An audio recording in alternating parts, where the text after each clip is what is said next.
If I was an MP elected in the election and was making a maiden speech, I could see a very, very good, strong, powerful, legitimate speech based on the fact that we now have a Prime Minister who's a liar.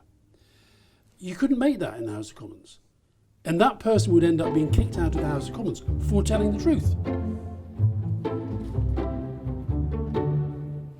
John. Alastair, thank you. Good to see you. My pleasure. Absolute pleasure. John, before we get to politics, football. I am a massive football fan, as you know, but I've also been to football with you, and you are without doubt one of the most ludicrously ill-behaved football fans I have ever been with at a football match. Would you agree? Yes. I'm excitable, demonstrative, exuberant. Right, but it's like almost like it was an Arsenal game, it was the Champions League, Yep. and you were kind of banging the rail in front of you. I thought you were going to hit the head of the guy in front of you at one place. It's sort of wild. Well, I believe in demonstrating empathy with my team, support for it, and I become animated by it, for better or for worse. And thrilled to bits if we're doing well, furious if we're doing badly, angry with the referee if he's making a pig's ear of it. But I certainly don't believe in this idea that one should sit there quietly absorbing the situation without reacting to it. You definitely don't do that. But tennis, your other great sporting love, you have to. You have to No. sit there and not shout too much. Yes, you mustn't shout during the rallies, because that's considered in tennis very poor form, really bad etiquette. But I would say in tennis the situation's changing, even at Wimbledon, which is very trad and, you know, the embodiment of the ancient way of doing things in that sport. The mores are changing, partly I suspect because there are more and more and more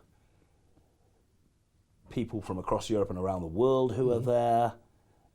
Fewer people who are, in a sense, hidebound by or even particularly respectful of the tradition. So the fact that the tradition might be to show very little emotion doesn't matter to a growing number of people. It certainly doesn't matter to me. If I'm there supporting my player, I wouldn't dream of calling out during a rally, A, because I'd get in trouble, and B, because it is genuinely bad form. Did I read rightly that you've been turned down Wimbledon membership? Well, I haven't received any formal communication to that effect, but somebody who was putting me up for membership of the All England Club changed his mind, and I won't go into all that. He's perfectly entitled to his view, and he's somebody I've known for a long time and whom I've always liked and You have to be respected. put up for it. You can't. You have to sort be proposed by a number of people, and this particular person disapproved of decisions I had made from the chair and wrote to me to say that in the circumstances he felt he must withdraw his nomination. I'm guessing of me. Mervyn King. No, it wasn't Mervyn King, and I'm not going to say who it was. But do I bear any ill will towards this person? No, absolutely not. And am I bothered about it? No, I'm not. Am I losing any sleep over it? No, I've always I'm seen not. you as the sort of guy who wouldn't care that much about being clubbable. Do you want to be part of the establishment? I'd quite like in the future to be a member of a good club with great facilities. Am I, as you put it, bothered about being a member of the establishment? No, not particularly. And I think even within the tennis world, you know, there is the traditional side of tennis, of which the All England Club is a very distinguished part, and there is the more modern go-getting, pace-setting, pathfinding side of tennis represented by parts of the tennis tour, probably some clubs, and certainly by the ATP, the Association of Tennis Professionals, which I suppose is to some degree trying to keep the best and improve the rest. They're thinking of how to innovate. The All England Club, to be fair to it, doesn't perhaps need to think about innovation. Do I have a sort of passion for joining that club? Am I obsessed about it? No, not at all. Would I religiously object to the idea? No. What about the House of Lords? Well, if I were invited to go to the House of Lords, I dare say I would, but And we'll have what to about wait to see. what about these stories that there are some within the government who think you've been such a bad boy they're going to punish you by not getting you there? Well, I'm not going to conduct a public debate about it. I think one just has to wait to see. It has been the established convention for a very long time. I think Speaker after Speaker after Speaker after Speaker has gone to the House of Lords on retirement as Speaker. I think Whitley in the 1920s didn't because he didn't wish to do so. but otherwise it has been the norm for And you a would speaker who who like has to. lived to tell the tale, and if the opportunity arose, I would be inclined to do so. But one has to see what happens in due course, and as I say, I've no inclination to have a great debate about it in public, and I think I can honestly say, Alastair, that I've never lost sleep over any work-related matter. I'm not going to start now, so Never. we'll have to see what happens. No, I think, and I can honestly say I've never lost sleep over a work-related matter. I might have lost sleep in relation to a matter of family health or anxiety on that score, but not in relation When to you work. were when you were getting sort of lambasted for the Grieve move or the Ben Act and the lots of the Tories saying you were just sort of exposing yourself as a dreadful Remainer and tearing up the Constitution, you didn't sort of toss and turn and think, well, have they got a point? No, not at all. No, absolutely not. I thought that I had made the right judgment. And I suppose I'd make 2 points there, really. The first is that I didn't tear up the rule book. There was quite a lot of flexibility contained in some of the relevant rules. Mm-hmm. It was true enough that what I did hadn't been done before, but that wasn't because it was proscribed. It wasn't because it was against a rule. It wasn't because it conflicted with a statute or even the explicit terms of a standing order. It was just that it had not been done before. Right. The explanation for which was either that a comparable or similarly serious situation had not arisen before, or an occupant of the chair had not felt minded to do what I came to do. And what about, but it wasn't illegitimate. That's the first thing. And I suppose the second point really is that when people say, oh, well, he's the Remainer in chief and he's proved his bias, one of the responsibilities of the Speaker is to facilitate minorities within the House and to allow the House to express itself. When the Brexiteers, before the word Brexiteer was invented, were in the minority on the Conservative benches, you let them I frequently let speech. them put down urgent questions, secure emergency debates, put down an amendment to the Queen's speech, because I thought this is a body of opinion. That led to the referendum. Well, I don't think John, there was much evidence that it led to the referendum. There's a I think it part, was there's an argument a you can little make. part to play there for the so-called Barron Amendment to the Queen's speech in 2013. So I suppose what I'm arguing is that when it suited those people, they weren't complaining. They were happy to be granted those opportunities, which were done in a perfectly orderly way. Okay. When the tide turned and the minority became the Remainers, some of them didn't like it. So you have people like Bernard Jenkin now, moaning bitterly about it. Not very effectively, not very convincingly, and rather sourly. And it's a bit sad. But there you go. What about when all the bullying allegations, did they keep you awake at night? No. Because? None of them is valid. I've never bullied anyone, anywhere, at any time, in any way. You can't make people feel what they don't feel, and I don't want to make any criticism, coruscating or otherwise, of an individual, but if you're confronting me with it and saying, well, how do you feel about it? Didn't it upset you? No, because you have to have faith in yourself, and as long as you feel confident on your own ground and in your own case, there's no reason to allow your own peace of mind to be disturbed. And, it's simply not correct. I think somebody once said to me, John, I reckon over the course of working life, if something like 3/4 of my working relationships work, I'm not doing badly. Some working relationships don't work. They might break down or be unsatisfactory in some way. The fact that that happens doesn't prove that one person maltreated another person. What it proves is no more nor less than that the arrangement broke down. I remember at the time these allegations were made, not only did I deny them, I was told I couldn't talk about those relationships in detail because of duties of confidentiality, but I made the point that I'd got several people on my staff who'd worked with me for several years, and there were 2 people in the Speaker's office who served with me throughout my 10 years as Speaker. Now, I had fantastic relations, extremely cordial, very productive, and with scarcely any significant argument at all. But that, of course, is of no interest to what I would call the bigot faction. If the bigot faction have made up their mind that you're a baddie, and if the bigot faction are determined to ram home that message at every turn, well, that's what the bigot faction will do, because any fact that doesn't cohere with their preconceived bigot faction narrative is unwelcome. So if the bigot faction want to go on forever and a day saying bully boy Bercow, well, then no doubt they will do so, and they're perfectly entitled to their opinion, however bigoted it is, but it is something that suffers from the quite serious disadvantage of being wrong. Okay, and if you look at the election of the new speaker, they pretty much... But can I just add one point? Yeah. I've sought to be a progressive change maker. And some people don't like change. And some people don't like that. change, and so in very simple terms, it's reform versus reaction. Yeah. And when you insist on reform and you say, well, I've got a mandate for reform and I want to deliver reform and I want to do it my way, there are sometimes forces of resistance who say, well, no, but it's not appropriate, or it shouldn't be done like this, or you've got to do it this way. Well, you know, in the end, somebody has to prevail. And I think that the Speaker, in this case, who's got a mandate, is entitled to proceed as he set out to do. How did you feel that in the election to succeed you, most of them more or less were saying, I will be not John Bercow? How did that make you feel?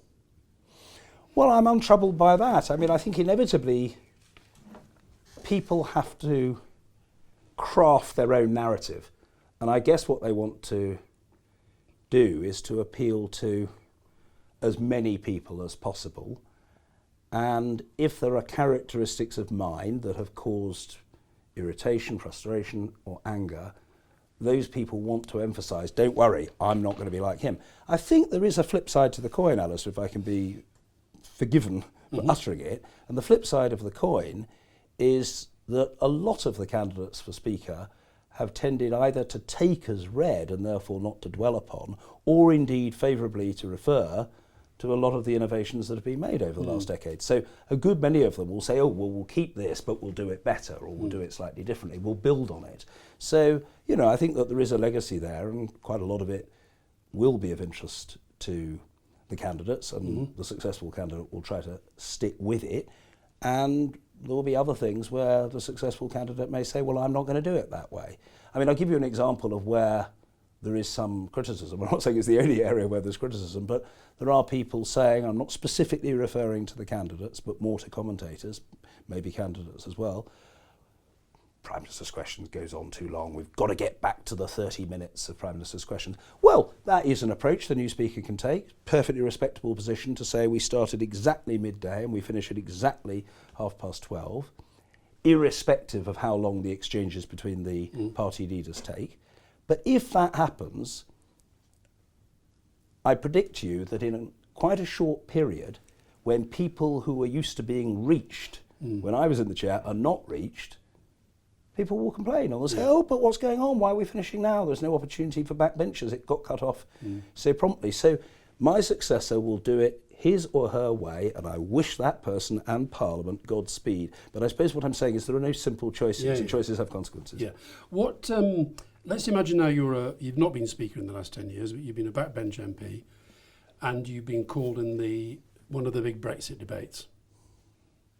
Tell me what you would have said about Brexit.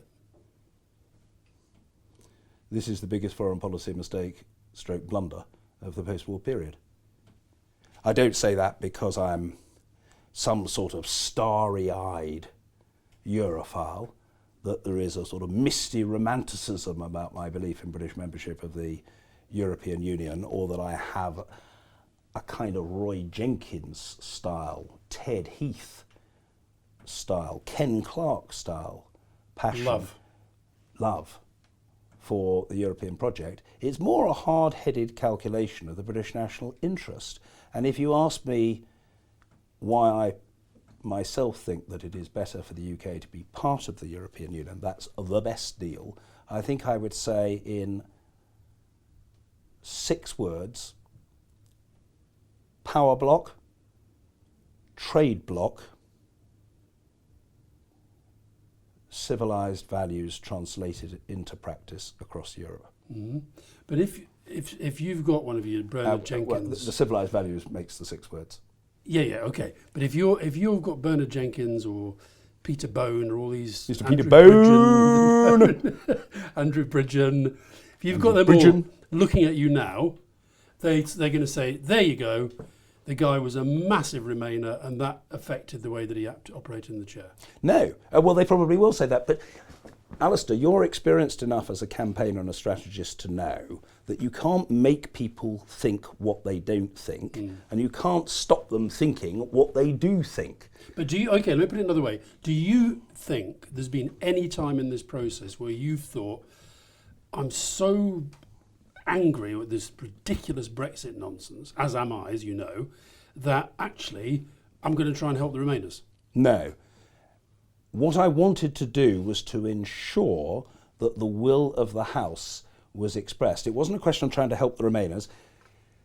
I facilitated the Brexiteers when they were known as Eurosceptics, or some people called them Europhobes. So going back to 2013, John Barron and Bernard Jenkins and Bill Cash and John Redwood and whatever, and Peter Bone, etc. And in more recent times, I have facilitated those within the House who have had a different view from the government and have wanted to prosecute it with zeal. My kickback against those who say, well, it shouldn't have happened, you were wrong to allow it, is A, I didn't break a single rule. I interpreted existing rules. If the rules were insufficiently prescriptive, and in the judgment of colleagues now, allowed too much flexibility for the chair, well, that is a judgment for the House to make about the nature of the standing orders and whether they are to be changed or not. But working within the existing standing orders, I facilitated those who had a different view. That's the first point. And the second point is that sometimes people in government have behaved as though they have an absolute and untrammelled right to secure exactly what they want, irrespective of the fact that this is a minority government. And that, I think, is wrong. So, for example, you refer to the selection of the Grieve Amendment. Well, I made that selection to a business of the House motion of the government back in January of this year. I thought it was legitimate to do. And when at the time, somebody with whom I otherwise had reasonable relations over the period we interacted, Julian Smith, the government chief whip, belaboured me over it and complained bitterly that it was wrong and unfair and unacceptable. I said to him, it isn't unacceptable, it isn't wrong, it isn't out with the rules. I am simply seeking to facilitate the House, Julian. If you strongly object to this amendment, the answer is persuade, cajole, exhort or corral your members into voting against it, but don't bang the desk or the table by the chair and complain at me that I'm not protecting you from the parliamentary arithmetic. I am simply allowing that parliamentary arithmetic to assert itself. On the point about Brexit itself, so you're a very experienced parliamentarian, you've been in the House since 1997, you're leaving the chair now. Yep. We'll talk about what you're going on to do, but how do you feel then about the country with Boris Johnson now as Prime Minister possibly making what you define as the greatest foreign policy blunder of our lifetime? Well, he doesn't regard it as a blunder. He's perfectly entitled to his view. He is at the head of the government. He was elected fair and square as leader of the party and Prime Minister. And if that's what he thinks is right, of course, he is going to pursue that. I mean, I don't want to personalise it, as the late Tony Benn used to say, Alastair, it's not about personalities, it's about the issues. And I mean, I'm not going to get into this business of Mr. Benn and Mr. Hattersley and Mr. Callaghan. I know consuming interest for the BBC and others. He said, but it's about the issues. That's what he used to say. Well, it is about the issues. I mean, I've always had perfectly amicable relations with Boris Johnson, and I don't want to get into knocking him. I don't want to get into knocking him. I played tennis with him. He was a very generous and gracious host, and he was quite generous to me on the court. We had a very pleasant lunch afterwards and so on. I certainly don't want to knock or cavil at him. I mean, he will pursue the course that he thinks is right, supported by the great majority of his party. Do you feel liberated now, actually, to you now have a platform, which you didn't have before, you were just the chair. But now you have a platform. Do you feel liberated, actually, to stay in this debate, stay in this fight, and actually try and make more of a difference? Yes. I didn't feel imprisoned or incarcerated. No, but you couldn't. Or inhibited No, but you couldn't before. express It wasn't your a question of views. feeling inhibited, because you do what the job requires, and the modalities of the office are Yeah, what but you they couldn't are. stand up and say you're wrong. You can now stand up No. and say you're wrong. Yes, and I don't think there's anything wrong about No, that. nor do I. You know, in other words, to those who say, well, this is the proof. No, because This demonstrates that this is what he always wanted to achieve. This was always his agenda. He was seeking to They'll thwart say or that frustrate. anyway. Look, there are always people who have conspiracy theories, and you can't stop them having those theories. I will maintain with great insistence until my dying day, because it's true, that I always sought to facilitate all points of view. It is possible to disagree with someone fundamentally, but to respect that person. And I'll give you just one example amongst the Brexiteers. I've always respected Bill Cash. Always respected Bill. I've teased him. I've been jocular with him. I have occasionally in the past said, there are 35 people waiting to ask questions. Brevity is of the essence. Sir William Cash, which has tended to yield to some laughter, or conduce to some laughter, because Bill is not the briefest. And he would then make his point at whatever length he thought appropriate. But I've always respected Bill. He's a person of granite-like integrity. So He's got a listen, particular view. okay. But I didn't agree with it. But I facilitated him just as I facilitated Ken Clarke. Now I'm out of the chair. Those rules don't apply. I'm perfectly free to have a view about it. And you asked me what my view is. And for the reasons I've given, pragmatic calculation of where the UK national interest lies, I think we're better off staying in. Let me give you another issue, which I think is important and does relate to the chair and to the rules of the House. I do not understand why a Labour MP or indeed a Tory MP cannot stand up on a regular basis and say to Boris Johnson that he's a liar, because he is a liar. He's a proven liar. And yet, within the rules of the House, he's a right honourable gentleman. Are we not beyond that sort of sense of all parliamentarians being honourable when we now have a Prime Minister who's a proven liar? I hope not. And I see your argument. I'm not unmindful of it or insensitive to it. On the whole, I think it is better to maintain a basic civility of discourse. And the argument for that rule is that we are supposed to be honourable and right honourable members, honourably disagreeing with and contradicting each other, but not impugning each other's motives. Well, some people may think he is and other people will think that he isn't, but I don't think that it would be right on the basis of some people's views of a particular leader at a specific time summarily to dispense with a long-established convention that we don't accuse each other of dishonesty. If over a period the House of Commons wants to change its rules on that matter, it can. The procedure at the moment is that you can make an accusation of dishonesty if it is on a substantive motion. There was an occasion when Chris Bryant, some years ago, accused, if memory serves me correctly, the Secretary of State for Culture, Media and Sport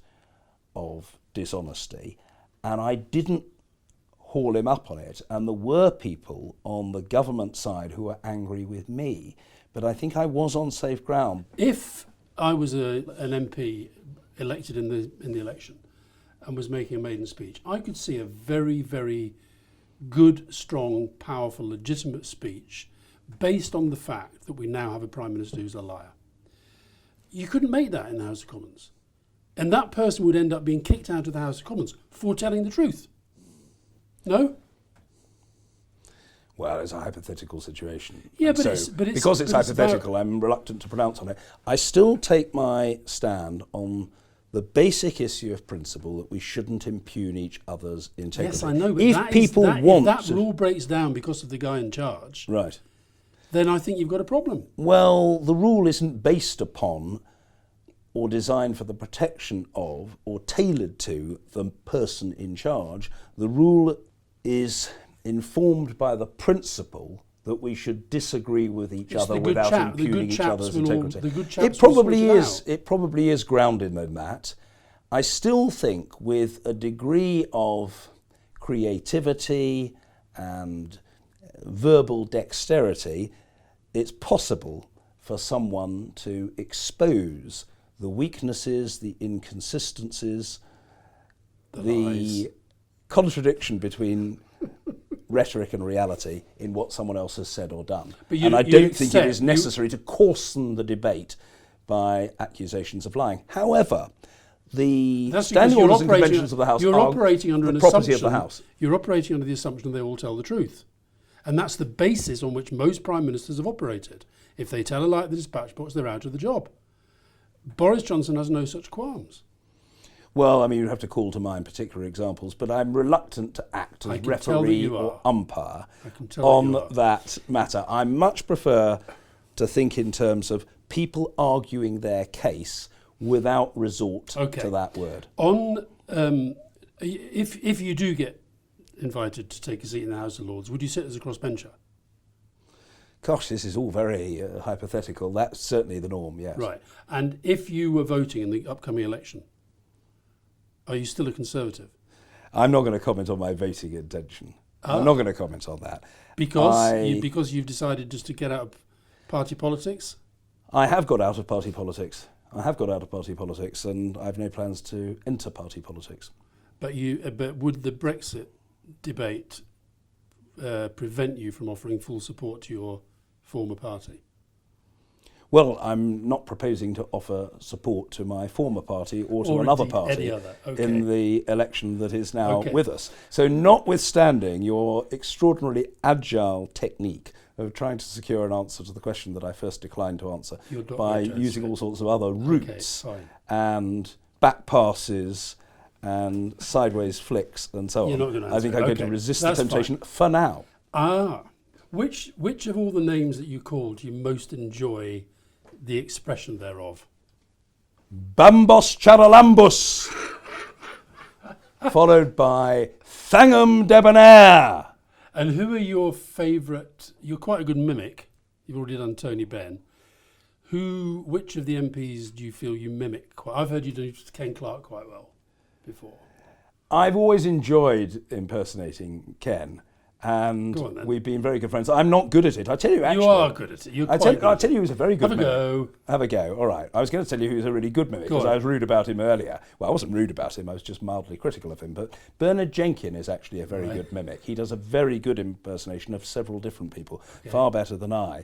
But the point about Ken is the elongated pronunciation of words. John, you're perfectly entitled to your views, he used to say to me a long time ago. You're perfectly entitled to your views. They're rather exaggerated, paranoid about the future of Britain and Europe. What you need to do is just lie back, relax. Don't be quite so intense about it. It's going to happen. We will become, because the national interest requires, progressively more intertwined with the European Union. It's very much in the national interest. That is pretty good. That is good. I like Ken enormously. Who else and I think he's a great character. I'm actually pretty bad at everybody else. That's good. What about any of the leaders? Do Gordon? No, I can't do them. Boris? No, I really can't do them. I don't wish to be Dennis? boring. Skinner? No, his accent is too distinctive. I haven't got that. And tell you about no. The only thing the Ben thing, Soames? I'm amused. Soames. No, I can't really do Soames. I mean, no. But somebody did come up to me. I certainly can't do Soames. No. Okay. No. Tony Benn, towards the end of his life, did a wonderful speech, which I heard him deliver several times in different fora, and it went something like this. Whenever I meet anybody with power, I always ask that person 5 questions. What power have you got? Who gave it to you? In whose interest do you exercise it? To whom are you accountable? And how can we get rid of you? And I always thought that was a wonderful speech. And I once learnt the Socialist ABC by a guy called Alex Glasgow, a Geordie socialist songwriter. I was taught this. But the Socialist ABC went something like this. The time has come, my bonny Ben, to learn your ABC. But Daddy was a miner in the coalfields of the town, and his ABC was very different from the Enid Blyton kind. He said, A is for alienation that made me the man that I am, and B is for the boss who's a bastard. The bourgeois don't give a damn. C is for capitalism, the boss's reactionary creed, and D is for dictatorship, laddie, but the best proletarian breed. E is for exploitation, which the workers have suffered so long, and F is for old Ludwig Feuerbach, the first one to say it was wrong. G is for all gerrymanderers, Lord Muck, and so what's his name, and H is for the whole that they'll go to when the workers have kindled the flame. I is for imperialism, and America's kind is the worst, and J is for sweet jingoism, which the Tories all think of the first. K is for good old Keir Hardie, who fought the working class fight, and L is for Vladimir Lenin, who showed them the left was all right. M is, of course, for Karl Marx, the mammy and the daddy of them all, and N is for nationalisation. Without it, we'd crumble and fall. O is for overproduction, which the capitalist economy brings, and P is for all private property, the greatest of all of the sins. Q is for the quid pro quo, which we'll deal out so well and so soon when half a revolution is shouted and the red flag becomes the top tune. S is, of course, for sad Stalinism, which gave us all such a bad name, and T is for Trotsky the hero, who had to take all of the blame. U is for the Union of Workers, the union will stand to the end, and V is for vodka is a vodka, so only drink as that will bring no pain. W is for all willing workers, and that's where the memory fades. For X, Y, and Z, my dear daddy said, will be written on the street barricades. But now that I'm no longer a little tiny boy, my daddy says to me, the time has come to forget your ABC, for daddy's no longer a union man, and he's had to change his plea. His alphabet is different now since they made him a Labour MP. Thank you very much. I used to do that at the New Review. Why? Slapstick comedy at the Tory Party conference. And Why? you remember it? Yes, I did it in 1987, 1988 and 1989. So you've kind of gone on quite a political journey. Yeah. And if you, so your dad, the other thing I didn't realise, your dad was a sort of North London Jewish cabbie. Yes, he was a mini cab driver. Right. Yeah. Well, Pre-Uber. Pre-Uber. Uber No, driver. well, actually, Dad worked for the London County Council for years in some sort of clerkly or administrative capacity. He was then asked to join his older brother, Ralph, in the car business. Dad's brother, my uncle Ralph, ran a car business originally in Warren Street and then in Colindale. And Dad was asked to join it as the sort of junior partner. And he did, and he was very proud to do so. But although in many ways Dad was a very good dad, he wasn't a good business person. He didn't really have the temperament for business. He was too nervous, too borrowing and debt resistant. So were you sort of too anxious that if he didn't sell a car for 3 days, we'd be out on the street. So what was your... And eventually the business went downhill. My uncle died of cancer in the late 60s. Dad was left to run it on his own, which he did not very successfully. And then the oil crisis hit the sale of cars, the petrol prices went up and all the rest of it, and the business went downhill. And then Dad suffered ill health and so on. So he quit that business in, I think, if memory serves me correctly, 1974. So so Dad, minicab driver, went to a comprehensive, didn't go to Oxbridge. You ought to be a bit more kind of core blimey than you are. I can't explain it. As far as I'm aware, I've never been to an elocution lesson. I didn't contrive my accent.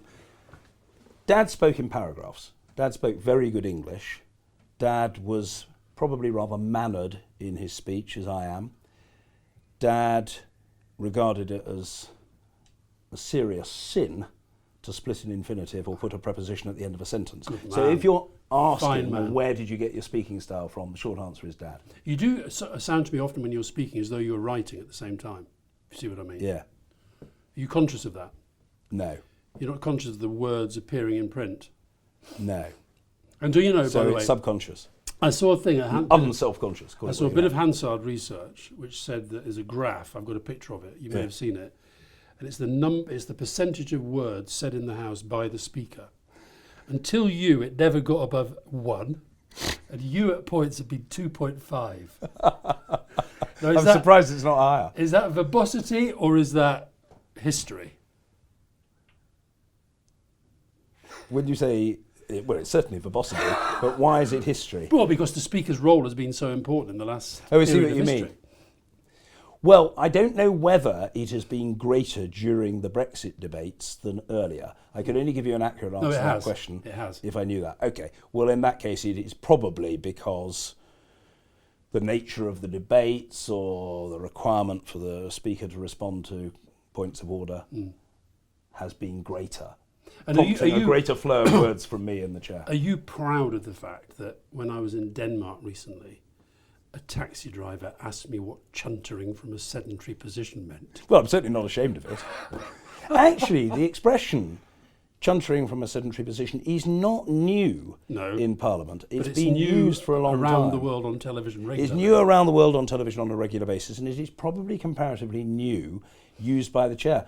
I inhaled that expression pretty early because I think, if memory serves me correctly, back in the summer of 1997, in debating the school's white paper, I was making a speech, and David Blunkett, Secretary of State for Education at the time, did indeed heckle me from his seat on the Treasury bench. And I said, well, the Secretary of State may chunter from a sedentary position, but if he can exercise what modicum of self-restraint he is able in the circumstances to muster, I would be most grateful, or words to that effect, and I just continued. It was probably very, very pretentious of me, and certainly very presumptuous of me, because he was this huge figure in our politics with whom I've subsequently become very friendly, and I was just a minnow who'd just arrived in Parliament, but I was aware even then of that expression being used, chuntering from a sedentary position. Have you been surprised? I once said to Glenda Jackson that she was chuntering, and she, wow, the ultimate put down.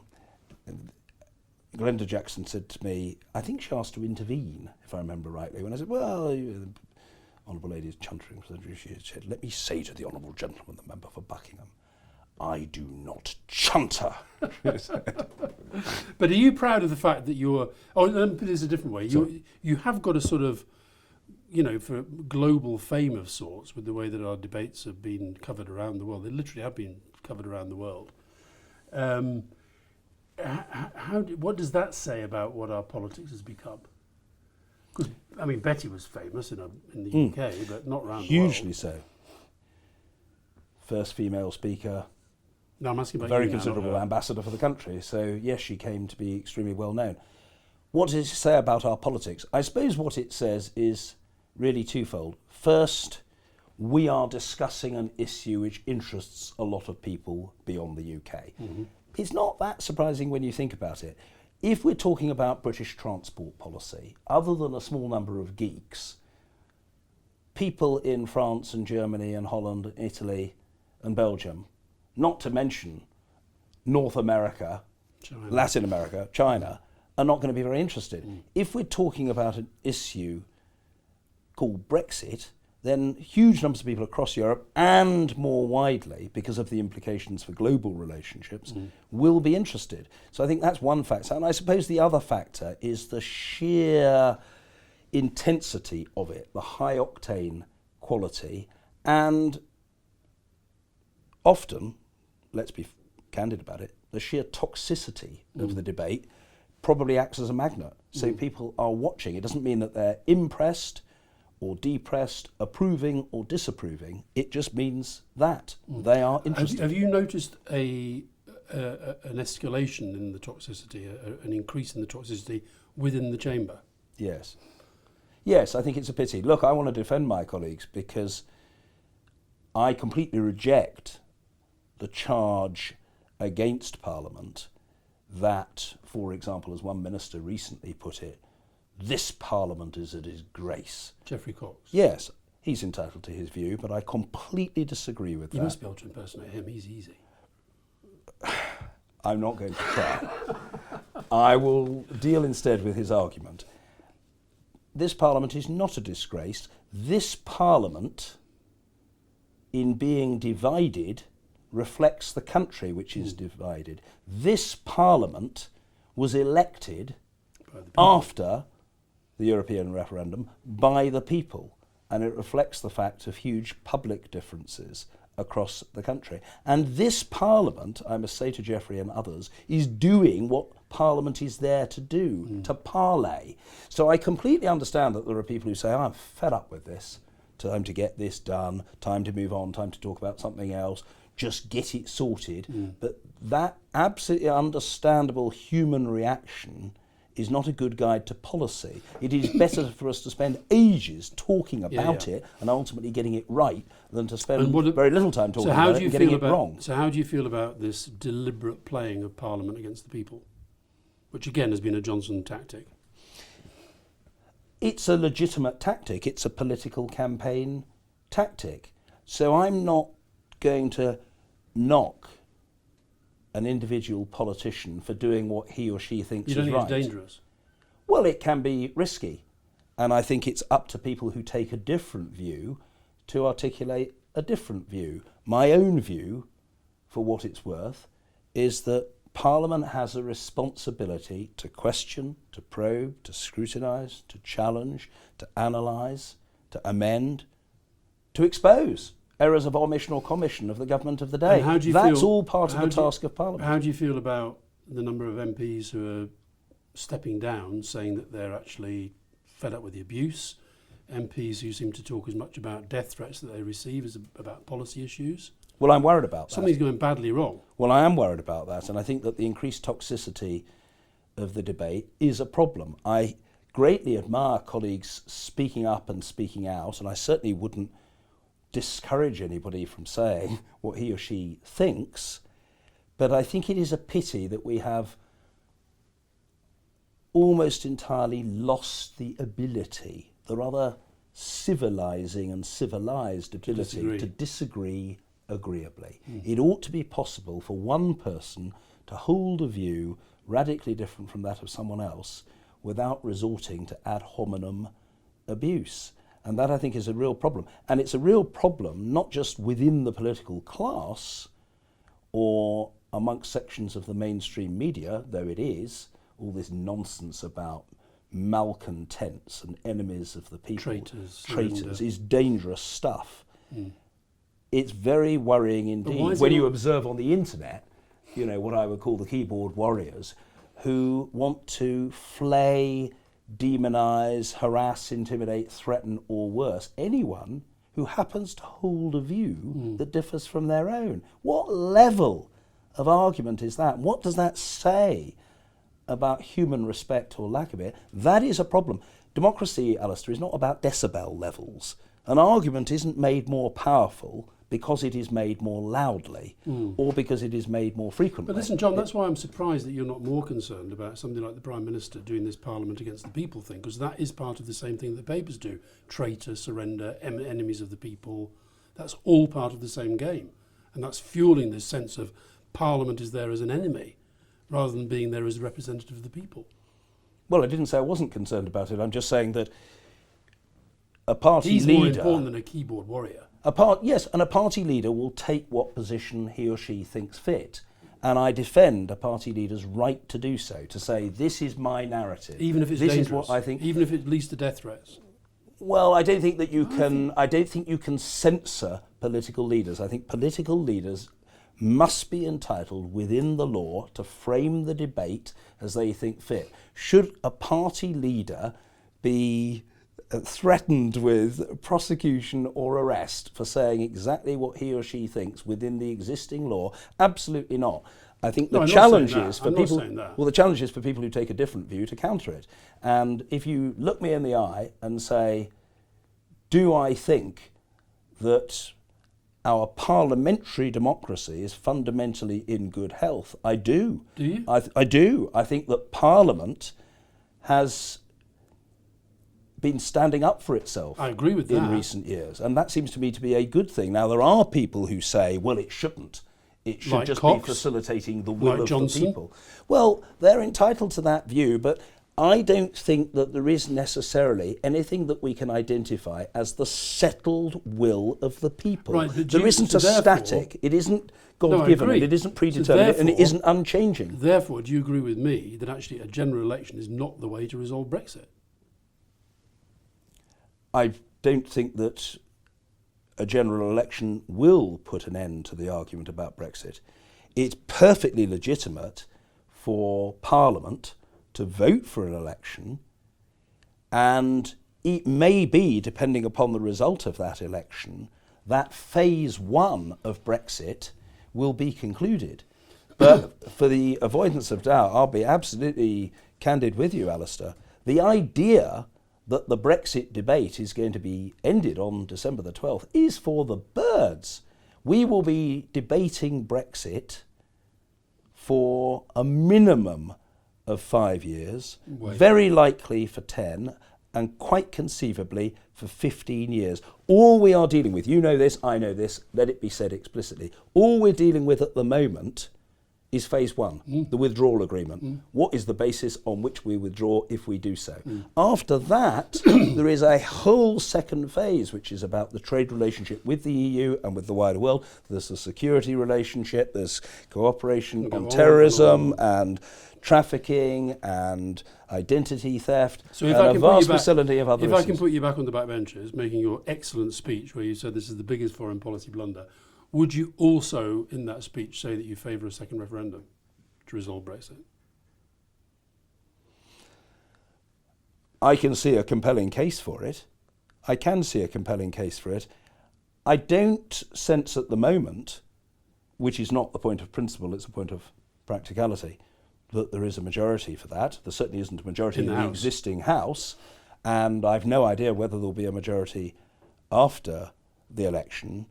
But if you're asking me, is another public vote a great violation of democracy or a threat to any prospect of domestic harmony? No. The truth is there are inflamed passions and irreconcilable differences over Brexit. There is no perfect solution. There is no absolute route map to an end to discord. There is discord. I hope that discord will ease and the rancour will reduce and that eventually the country will come together.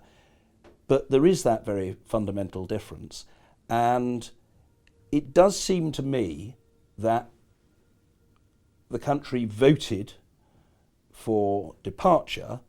It is not at all clear that it voted for a destination. And so it seems to be perfectly respectable for people who want to argue for a second referendum to do so. I haven't been in the lead on that, and of course I wouldn't have been, because until last Thursday I was sitting in the Speaker's chair.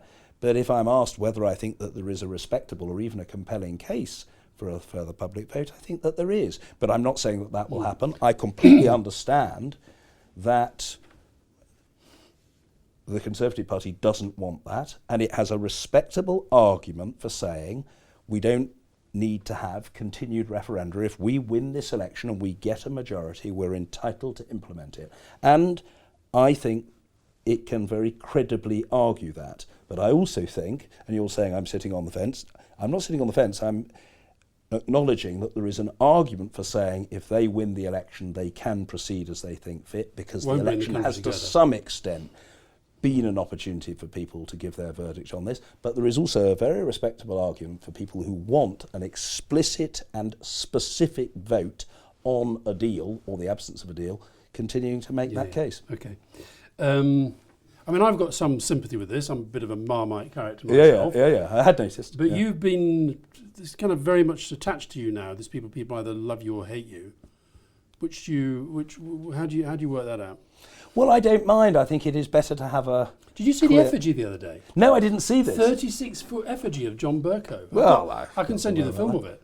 Yeah, no, I'm very happy to receive it. It was quite impressive, all these people cheering you being burnt to death. Right, well, they're perfectly welcome to do so if that's what they wish. That's not going to lose me any loss of sleep. Is that right? Yeah. Well, if it provided them some merriment. It was so big that your head was blown off by the wind. Okay. And they decided just to burn the head, not the body. Oh, right. So your body is safe somewhere. Oh, it's quite grisly. But your head was just burnt to a cinder. Well, I think I can bear that fate with some stoicism and fortitude. So tell me about the Marmite factor in the John Bercow life. Well, I think it is important to have a clear mission, to have a set of objectives, to know what you want to do with the office you hold. I've never been interested, Alastair, in being Speaker just so that I can say to my kids and hopefully one day to my grandchildren, I served as Speaker. I thought I would like the office and I would like to use it to empower the legislature, to make Parliament look more like the country we're charged to represent, and to engage better with civil society. And I hope that I've achieved to a degree those objectives, so there's always more work to be done. it comes back to the question of whether you've behaved honestly. I am Marmite. I am, to some people, very irritating, but I'm authentic. And the lowest grade, the most down market, the most feeble argument against me isn't even really an argument, it's just abuse. And it is to say, well, it's all artifice, it's all an act, it's a contrivance, it's a performance, it's a show, call it what you like. And, you know, he is acting a part. No, I'm doing what I believe to be right. And I absolutely admit that I'm a different person today with different beliefs and values to those which propelled me into Parliament 22 years ago. You were in the bloody Monday Club. When I was in the Monday Club, of which I am enormously and permanently ashamed. But if you believe in the Rehabilitation of Offenders Act, given that I resigned from the Monday Club in February 1984 at the age of 21, and it's now 35 years and 9 months later, I would hope that I would be forgiven for that. But my basic attitude is really twofold. First, informed by you, Alastair, at a charity event in Battersea Park shortly after I became Speaker, I have not allowed my detractors to invade my headspace. Is that what I told you to do? You said to me, John, don't let them invade your headspace. And so my approach has been, if constructive criticism expressed, listen to it, heed it, try to do better. If it is just ad hominem abuse about one's voice or one's manner or one's alleged treachery or one's stature or one's looks, ignore it. It just doesn't matter. And my second point, I don't know whether this was caused by me playing competitive tennis as a kid or whether it was innately part of me and made me do marginally less badly at competitive tennis than otherwise would have done. I've always taken the attitude, never say die, keep buggering on, refuse to lose, insist on prevailing in the end. And when I was a kid, I had a very good tennis coach who's long dead, who told me about a great Mexican-American tennis player of the 1950s and 60s called Pancho Gonzalez, who's long dead. And Gonzalez in 1969, at the age of 41, when he was past his best, played Charlie Pasarell at Wimbledon, whom he had, I think, once coached. And was it the longest set ever or something? It was, at the time, the longest match. It's since been overtaken by the Isner Mahou contest of 2010. But it was 5 hours, 12 minutes, played over 2 days. There were no tie breaks. And Gonzalez left the court with the crowd booing him when bad light stopped play, when he was down 2-0, 22-24, 1-6. And he came back the next day, 41. This guy had been world professional champion 8 times. He had nothing to prove.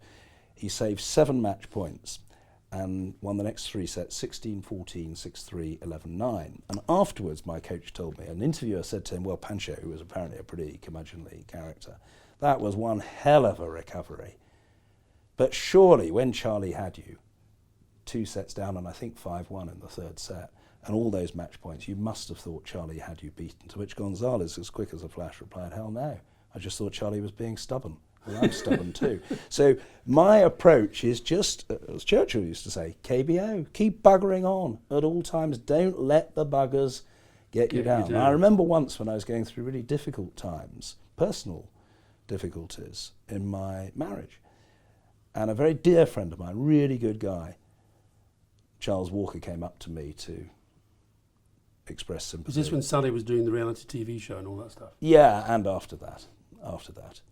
And he came up to me to express sympathy, and he said, oh, I don't know how you keep going, John. And I said, well, I'm not going to walk around with a paper bag over my head, Charles. I've not done anything wrong. And he said, no, but it's all very disorientating, and it must be humiliating for you, and I'm really sorry. I don't wish Sally ill, but I wish you well. And it must be just too awful for words. I don't know how you keep going. And I said, well, the answer is, Charles, I compartmentalise. I just try to keep things in their compartments.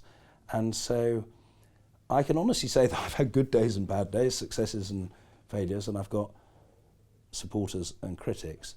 I feel incredibly lucky. I get up in the morning, or I did get up in the morning as Speaker for over 10 years, looking forward to the day ahead, and I just think I've been extremely fortunate. So what are you going to do now? the rest of your life? Speak, write, consult. How are you going to follow my path? Follow your Do you path. want to do the GQ gig as part of your Well, I don't know about portfolio? that. I'd like to speak, write and consult. I'd like to strengthen my links with higher education. Mm-hmm. I'm Chancellor of my old university, which is a great honour and privilege, and I've got links with a couple of other universities. And I'm absolutely potty, as you started this interview by underlining, about sport. Potty about tennis and potty about football. And if I can play a bit more tennis and watch a bit more tennis and football and possibly even do something of any use Manage in the Arsenal? field of sport. Emery's buggering up, isn't he? I do not have the expertise to manage a football team. No. There are always 60,000 people in the crowd who think they know I know, better I than the know. team and the manager. I'm actually not one of those. But I meant more widely. I'd love to be able to do something in the field of corporate social responsibility, social mobility. I often say to audiences, look, I don't want to exaggerate, particularly to audiences of kids at state schools. I don't want to exaggerate and give you the impression that I come from a background of grinding poverty, because that wouldn't be true, but I come from a state school background, like you. I have overwhelmingly, apart from a very short period in the private sector, depended upon the National Health Service. Our kids go to state schools. I still think, for all the progress that has been made over the years, people's lot in life disproportionately depends their background. on where And that they hasn't started. changed And as that much as it hasn't should. changed that much. There are lots of individual initiatives that are great, but I think that's still an issue. And when people sort of say, oh, it's not an issue or whatever, well, the people who say that are usually fine. people who are in very good positions. I remember you and I once being at a final of a tennis tournament at the Queen's Club, and I piped up to say that I thought that part of the problem was that tennis wasn't played in state schools and there was a sort of polite silence. And you said to me afterwards, had I picked up on the fact that my point didn't seem to resonate? And I said, yeah, I'm not that bereft of emotional intelligence, Alastair, I had noticed. But of course, the reason was that most of the people in the room came from these very fortunate backgrounds, and they just thought it wasn't an issue. I remember somebody coming up to me afterwards and saying, well, Mr. Speaker, can I say, I'm very interested to listen to your point, but I think it's wrong because a sort of conclusive rebuttal, sir, of your point is that Andy Murray, absolutely splendid example, state school background, look what a great success he's made. And I said, yes, but Andy's a great success in spite of going to a state school, not because he did so. And the difference in his case is that his mother was a tennis coach and his grandparents were very keen and seasoned tennis players. So far from making his point, it rather served to make mine. One final thing, you're Jewish. What's your sense been of the Labour Party anti-Semitism debate? I think that racism is a challenge across society, and after decades in which huge advances were made, I think there is a real danger of regression now. Now, I know you didn't ask more widely about racism, but that's my answer on racism. You asked about anti-Semitism, and I think it is a big challenge. I don't want to intrude on the grief of a particular political party. All I would say is that, yes, it's an issue and it needs to be addressed, but I myself have never experienced anti-Semitism from a member of the Labour Party, point one. And point two, though there is a big issue and it has to be addressed, I do not myself believe Jeremy Corbyn is anti-Semitic. That is my honest view. You haven't asked me explicitly, but you've nevertheless drawn me, and I want to make that point. I'm not saying that he doesn't have a challenge in his party. I'm not saying that. It is an issue and it does need to be addressed, and I respect those who are very concerned about it, but I don't believe Jeremy Corbyn is anti-Semitic. I've known him for the 22 years that I've been in Parliament. Even actually when I was a right winger, we got on pretty well. He was quite a personable Well, you probably voted individual. with him more often than he did with the Labour government. Well, he was certainly a persistent and prolific rebel. He's been very supportive of me. He's been very supportive of me, and I've never detected so much as a whiff of anti-Semitism. Have you ever experienced anti-Semitism outside Parliament? You said you hadn't experienced it from anybody in the Labour Party. What about outside Parliament? Yes. Yes, I have. Like? Well, I remember somebody once saying to me, and I'm not going to say who, somebody once saying to me, you know, if I had my way, people like you, Bercow, wouldn't be in this place. And I said to this individual, when you say people like me, do you mean people like me in the sense that I'm lower class or Jewish? To which he replied, both. Did you know that your real name, family name was Berkowitz?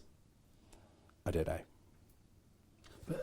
But I think people should be very careful about casting aspersions on other political parties. There are challenges of racism across society, and that does affect political parties, and each party has to deal with it. Look, I said what I did about Jeremy Corbyn. I have never experienced racism from Boris Johnson or Theresa May or David Cameron, and I'm making no charge against any of them. And of those three, the one with whom I had the most difficult relations was David Cameron. Yeah. And I'm no great fan of David Cameron, and I think in addition to his many talents, he has many flaws and he made many mistakes. But I certainly don't suggest for one moment there was a racist bone in his body. All right, John, thank you. Alastair, thank you. Very good fun as always. Thank you very much indeed. Good luck the rest of your life. Well, I hope I've got a bit of it left after this interview. You will. Don't worry about that. Thank you.